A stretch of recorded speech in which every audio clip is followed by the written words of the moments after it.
Okay, അപ്പോൾ നമുക്കിനി ഈ പ്രോബ്ലം ചെയ്യാം. സ്പിയറിൻ്റെ പ്രോബ്ലമാണ്. അപ്പോൾ ഈ സ്പിയറിൻ്റെ പ്രോബ്ലത്തിന് ശ്രദ്ധിക്കേണ്ട ഒരു കാര്യമുണ്ട്, അത് പറഞ്ഞു തരാം. അപ്പോൾ അത് ഞാൻ എൻ്റെ ഇത് വരച്ചുകൊണ്ടിരിക്കുമ്പോൾ ഞാൻ പറഞ്ഞു തരാം. അപ്പോൾ ഇനി വരയ്ക്കാൻ പോകുന്നത് നമ്മൾ കോമ്പിനേഷൻ ഓഫ് സോളിഡ്സ് എന്ന് പറഞ്ഞ കോൺസെപ്റ്റാണ്. അതായത് നേരത്തെയൊക്കെ വരച്ചത് ഒരു ഒബ്ജക്റ്റ് ആയിരുന്നു അല്ലേ. അപ്പോൾ ഇവിടെ നമ്മൾ രണ്ട് ഒബ്ജക്റ്റ് ഉണ്ട്. ഇപ്പോൾ ഇവിടെ നോക്കിക്കഴിഞ്ഞാൽ ഒരു സ്ക്വയർ പ്രിസവും ഉണ്ട്, ഒരു സ്പിയറും ഉണ്ട്. അപ്പോൾ ഇത് രണ്ടും കൂടി കമ്പൈൻഡ് ആയിട്ട് വരയ്ക്കുന്ന ഫിഗേഴ്സാണ് ഇനി നമ്മൾ ചെയ്യാൻ പോകുന്നത്.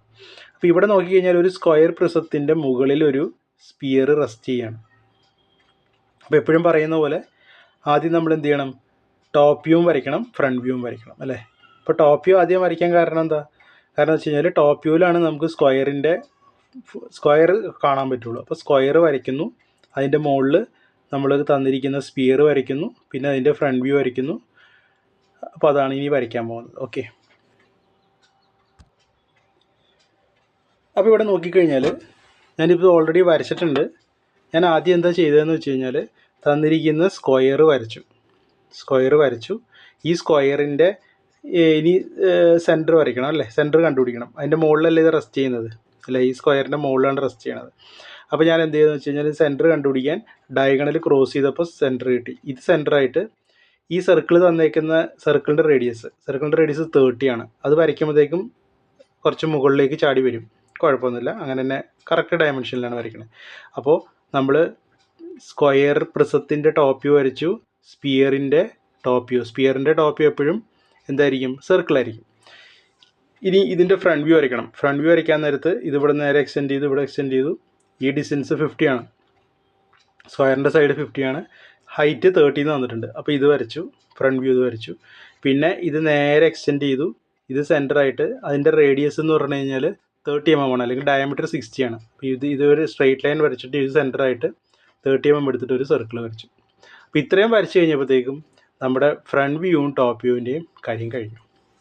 ഇനി അടുത്ത സ്റ്റെപ്പ് എന്ന് വെച്ച് കഴിഞ്ഞാൽ നമുക്ക് ആദ്യം ചെയ്യേണ്ടത് ഈ സ്ക്വയർ പ്രിസത്തിൻ്റെ ഐസോമെട്രിക് വ്യൂ വരയ്ക്കുക എന്നുള്ളതാണ്. അപ്പോൾ അതിന് നമ്മൾ ആദ്യം എന്ത് ചെയ്യും, ഒരു സ്ട്രെയിറ്റ് ലൈൻ വരച്ചു, ഒരു പോയിന്റ് സെലക്ട് ചെയ്തു. ഇവിടെ 30 mm നമ്മൾ ഇങ്ങോട്ടൊരു ലൈൻ വരച്ചു, ഇവിടെ 30 mm ഇങ്ങോട്ടൊരു ലൈൻ വരച്ചു. ഈ ഫിഗർ എന്ന് പറഞ്ഞു കഴിഞ്ഞാൽ അവർ പറഞ്ഞേക്കുന്നത് ഡ്രോ ദ ഐസോമെട്രിക് വ്യൂ എന്നാണ് പറഞ്ഞേക്കുന്നത്. അപ്പോൾ നമുക്ക് ഐസോമെട്രിക് സ്കെയിൽ ഒന്നും എടുക്കേണ്ട, ഡയറക്റ്റ് മെഷർമെൻറ്റ് എടുത്തിട്ട് വരച്ചാൽ മതി. അപ്പോൾ ഈ ഫേസ് ഇത് എത്രയാണ്, ഇവിടെ നിന്ന് 50 എടുത്ത് ഞാനിവിടെ മാർക്ക് ചെയ്തു അല്ലേ. അതുപോലെ ഈ ഹൈറ്റ് എന്ന് പറഞ്ഞു കഴിഞ്ഞാൽ 30 എടുത്ത് മാർക്ക് ചെയ്തു. അതുപോലെ ഇവിടെയും 50 ആണ്. അപ്പോൾ ഇവിടെ 50 എടുത്ത് മാർക്ക് ചെയ്തു, ഇവിടെ 50 എടുത്ത് മാർക്ക് ചെയ്തു, ഇവിടെ 30 എടുത്ത് മാർക്ക് ചെയ്തു.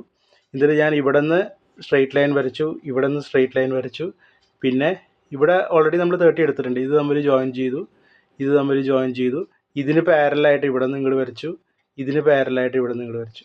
അപ്പോൾ നോക്കി കഴിയുമ്പോഴത്തേക്കും നമ്മൾ ഈ സ്ക്വയർ പ്രിസത്തിൻ്റെ നമ്മൾ ഐസോമെട്രിക് വ്യൂ വരച്ചു കഴിഞ്ഞു.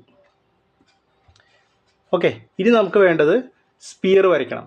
സ്പിയർ വരയ്ക്കുമ്പോൾ ഈ സ്പിയർ ഇതിൻ്റെ മുകളിലാണ് ഇരിക്കുന്നത് അല്ലേ. അപ്പോൾ ഈ വെർട്ടിക്കൽ ലൈൻ, അതായത് ഈ സെൻറ്റർ നമ്മൾ കണ്ടുപിടിക്കണം. ഈ സെൻറ്റർ കണ്ടുപിടിക്കാൻ വീണ്ടും ഡയഗണൽ ക്രോസ് ചെയ്തു, സെൻറ്റർ കണ്ടുപിടിച്ചു. ഈ സെൻറ്ററിൻ്റെ മുകളിലേക്ക് നമ്മൾ ലൈൻ ഇങ്ങോട്ട് എക്സ്റ്റെൻഡ് ചെയ്തു. ലൈൻ എക്സ്റ്റെൻഡ് ചെയ്തതിന് ശേഷം നമുക്ക് റേഡിയസ് കണ്ടുപിടിക്കണം. റേഡിയസ് എത്രയാണ്, 30 mm ആണല്ലേ. അപ്പോൾ ഈ സെൻറ്ററിൽ നിന്ന് 30 mm എടുത്തു. ഇനിയാണ് ശ്രദ്ധിക്കേണ്ടത്, നമ്മൾ സർക്കിൾ വരയ്ക്കുമ്പോൾ സർക്കിളിൻ്റെ റേഡിയസ് 30 mm ആണ്, അതെടുത്ത് വരയ്ക്കരുത്. അതാണ് ഇവിടെ ശ്രദ്ധിക്കേണ്ടത്. റേഡിയസ് മെഷർ ചെയ്ത് മാർക്ക് ചെയ്യുമ്പോൾ 30 mm ആണ്, പക്ഷേ ഈ സർക്കിൾ വരയ്ക്കുമ്പോൾ നമ്മൾ എന്ത് ചെയ്യണമെന്ന് വെച്ച് കഴിഞ്ഞാൽ ആ റേഡിയസിനെ ഒരു 1.22 ഫാക്ടർ കൊണ്ട് മൾട്ടിപ്ലൈ ചെയ്യണം. ഇത് സ്പിയറിന് മാത്രമേ ഉള്ളൂ കേട്ടോ. അപ്പോൾ 30 mm ആണ് റേഡിയസ്, അതിനെ 1.22 കൊണ്ട് മൾട്ടിപ്ലൈ ചെയ്യുമ്പോൾ നമുക്ക് എത്ര കിട്ടും, 36.6 കിട്ടും. ഈ 36.6 മെഷർമെൻറ്റ് എടുത്തിട്ട് വേണം ഈ സർക്കിൾ വരയ്ക്കാൻ. ഓക്കെ, സർക്കിൾ വരച്ച് കഴിഞ്ഞു.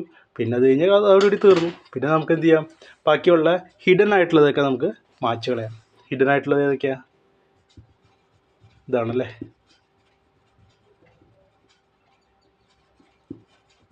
അത് ഇവിടെ നമ്മൾ എന്ത് ചെയ്യുന്നത് വെച്ച് കഴിഞ്ഞാൽ ഡോട്ടഡ് ലൈൻസ്, അത് നമുക്ക് കാണാൻ പറ്റില്ല അല്ലേ. സ്പിയർ വന്ന് മറയും. അപ്പോൾ ഇതാണ് sphere resting on a prism, square prism. Okay, clear ആണല്ലോ?